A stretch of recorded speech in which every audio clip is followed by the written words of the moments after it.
بسم الله الرحمن الرحیم.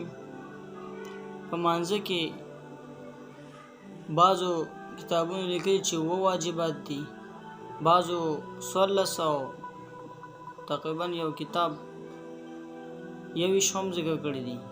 په خلاصه دغه و واجبات دي. په مانځه کې و واجبات دي.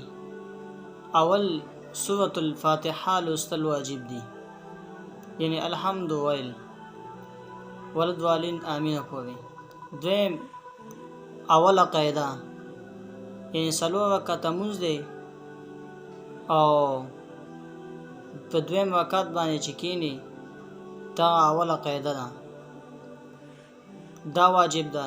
دریم په هغې قاعده کې تشهد ویل دا واجب دی.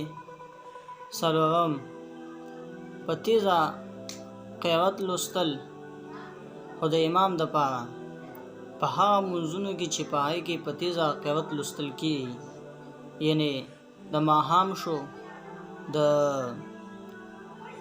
ماخوستن او سهار.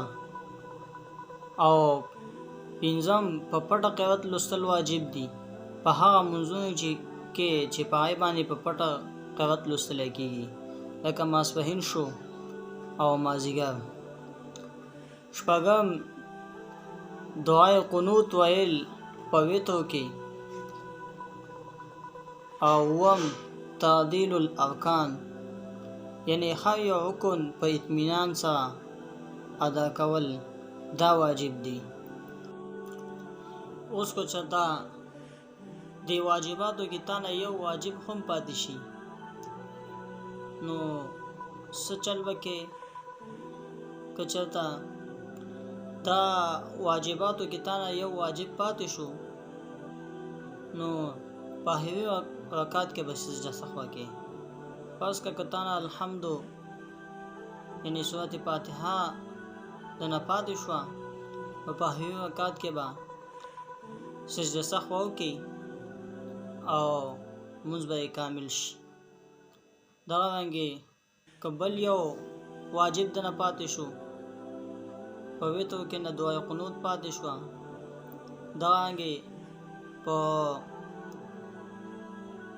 په جهر باندې قراتو د ماښام لمونځ او په هغې کې تا په پټه باندې قرات وویل نو په هغې رکعت کې به سجده سهو وکړي.